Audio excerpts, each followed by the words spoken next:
There comes a moment in every thinking person's life when we finally realize something brutal, something liberating, and something few ever accept. Most of what pulls us, angers us, or frightens us was never ours to command. We suffer not because the world is cruel, but because we chain our peace to things that were never designed to obey us.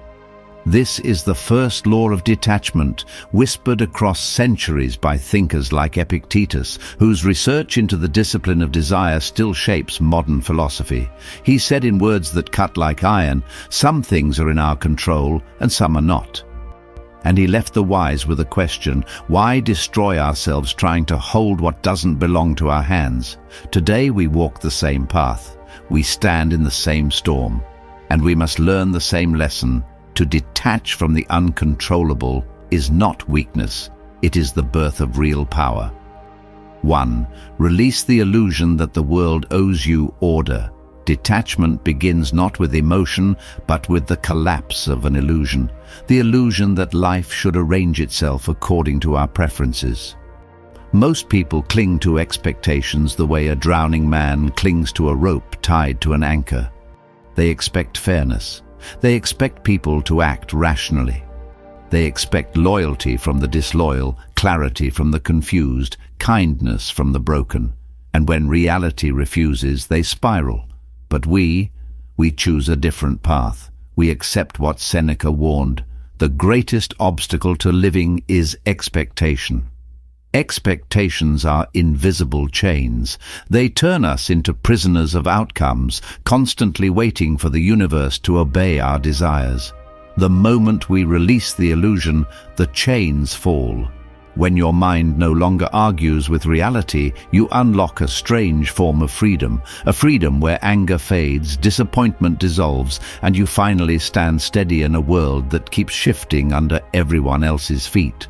Detachment does not mean becoming numb. It means refusing to kneel before outcomes you do not command. 2. Master the inner distance, the space between event and reaction. Researchers of Stoic cognition call this the interval of awareness, the brief, powerful moment where you choose whether you'll stay in control or collapse into reactivity. Marcus Aurelius wrote about this hidden space in his private journals.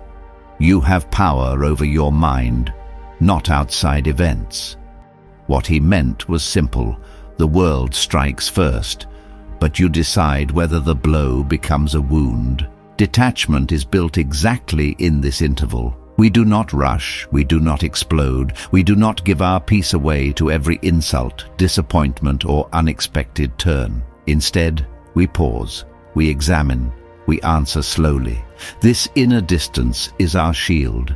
The shield that keeps us from becoming puppets pulled by emotion.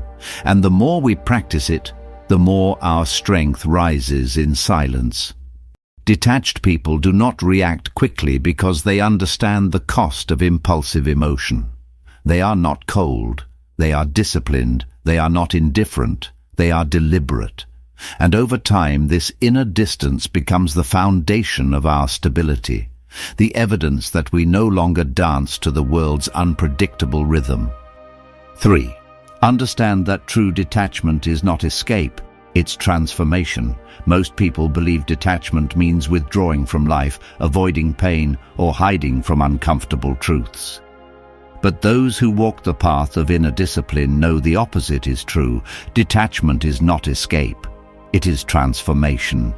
It is the moment you stop letting the world carve wounds into you and start shaping yourself through conscious choice. There is a reason ancient philosophers spoke about detachment with such reverence. They understood something the modern mind constantly forgets. We suffer more from the stories we tell ourselves than from the events that trigger them. Zeno, the founder of Stoic thought, once taught that the most powerful human being is the one who has learned to rule their own interpretations. And centuries later, researchers studying emotional resilience found the same pattern. People who detach from the first wave of emotion respond with more clarity, more strength, and more wisdom. Because detachment does not kill emotions. It filters them. It sifts out the illusions and keeps only the truths. We must learn this filtering. We must learn to watch the rise of fear without becoming afraid. We must learn to feel anger without letting it spill into destruction. We must learn to acknowledge disappointment without surrendering to bitterness. This is transformation, not repression, not escape. It is the quiet mastery of the self, but transformation requires something painful, the willingness to let your old self die. Most people cling to their old habits of reacting, worrying, chasing, controlling because these patterns feel familiar, even when they are toxic. The mind clings to the predictable, even when it destroys our peace. But we are not here to stay the same. We are here to evolve. Marcus Aurelius wrote privately, "If you are distressed by anything external, the pain is not due to the thing itself, but to your estimate of it." He was not merely giving advice, he was revealing a law of human psychology. Change your internal framework, and the external world loses its power over you. Detachment is that internal rewiring. It is the moment when the insults of others no longer define you. The moment when the failures of yesterday no longer haunt you. The moment when the chaos around you becomes just noise, not a storm you have to drown in. It is the moment when you realize you can walk through fire and not burn because the flames only touch the surface, never the core. But here is the truth few ever accept. Transformation requires silence. We cannot transform when we are constantly reacting. We cannot transform if every inconvenience pulls us into frenzy. We cannot transform if we let every opinion, every setback, every rumor shake our identity. To detach is to build a sanctuary within, a place no one else can touch. A place where your values remain steady even when the world trembles. A place where your clarity remains intact even when others lose themselves. A place where your peace becomes a weapon, not against the world, but against your own weaknesses. This is the transformation no one sees happening. This is the transformation that turns ordinary people into forces of nature. Detachment is not passivity. It is not apathy. It is the training of a warrior, one who fights not with anger, but with awareness. Because once you detach from what you cannot control, you finally have the strength to control the only thing that ever truly mattered, yourself. And when we master ourselves, everything else finally falls into place. 4. The hidden power of accepting life's cruelty. We spend our days pretending the world owes us comfort, fairness, or understanding. We expect life to be just, to reward effort immediately, to spare us pain. But the truth Stoics have known for centuries is harsher. Life is indifferent, even cruel, and waiting for it to be kind is a trap. Acceptance of this truth is not despair, it is the first step toward real power. It is the moment we stop fighting the river and start learning to swim with its currents. As Seneca warned, it is not that we have a short time to live, but that we waste much of it. We waste it railing against injustice, mourning slights, or resisting events we cannot change. Highly disciplined minds realize that suffering is inevitable. It comes uninvited, often without reason, and sometimes from those closest to us. The truly wise do not waste energy wishing it away. Instead, they observe it, understand it, and transform it.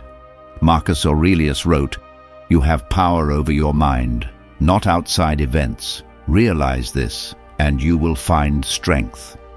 The strength he spoke of is forged not in comfort, but in the crucible of adversity.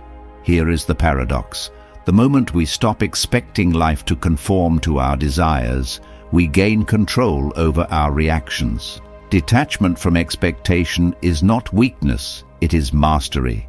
Every insult, betrayal, or setback becomes a mirror, reflecting our ability to remain unmoved.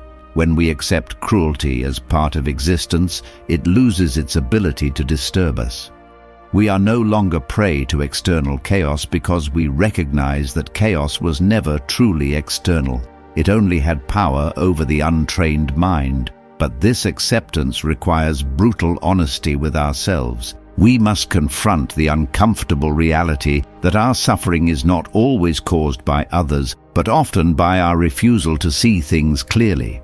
We manufacture resentment, anxiety, and fear because we insist on interpreting events through the lens of ego and expectation. A Stoic does not deny pain. They study it, measure it, and let it teach them discipline. There is also a hidden beauty in this cruelty. By facing the worst life can offer, by standing calmly in the presence of betrayal, misfortune, and disappointment, we cultivate a resilience that is invisible to the world. This resilience is the foundation of an attractive aura, not the superficial kind based on charm or looks, but a magnetic inner strength that draws respect and fear in equal measure. People unconsciously sense that we are unshakable because we have stared into the abyss and returned whole. We must also recognize that cruelty is a teacher. Every insult, loss, or failure contains a lesson in self-control, patience, and perspective. Epictetus reminded us, men are disturbed not by things but by the views which they take of them. Those views are choices. By choosing clarity, we reclaim our power from the hands of fate. The universe may throw fire at us, but we decide whether to burn or to rise from the ashes. And herein lies the ultimate Stoic advantage. Most people run from life's hardships, but those who embrace them silently gain a mastery over existence itself. Every disappointment becomes practice. Every betrayal becomes a mirror for self-reflection. Every loss becomes a step toward invulnerability. We must internalize this principle. The world is not designed for our comfort. It is designed for growth, testing, and the separation of those who endure from those who crumble. By accepting life's cruelty, we not only survive, we thrive. We cultivate peace where others find chaos, clarity where others find confusion, and power where others find despair. To walk this path is not easy. It requires patience, discipline, and an unflinching gaze at the truth. But for those willing to accept it, life becomes less of a series of battles against others and more of a training ground for mastery over oneself. We emerge from this understanding no longer slaves to circumstance. No insult can wound us permanently. No betrayal can shake our foundation. No loss can steal our dignity. Because we have learned the Stoic secret. Life's cruelty is not an enemy. It is the forge where greatness is tempered. And when we stand fully present in this understanding, every moment becomes ours, every decision ours, and every life circumstance, no matter how harsh, merely a tool to shape our inner strength. Remember, strength is not given. It is earned in silence, in discipline, and in the moments when no one is watching. If this video sparked something inside you, make sure to subscribe and join us on this journey of mastery over the self. Stay vigilant, stay calm, and keep building the life only the unshakable can live.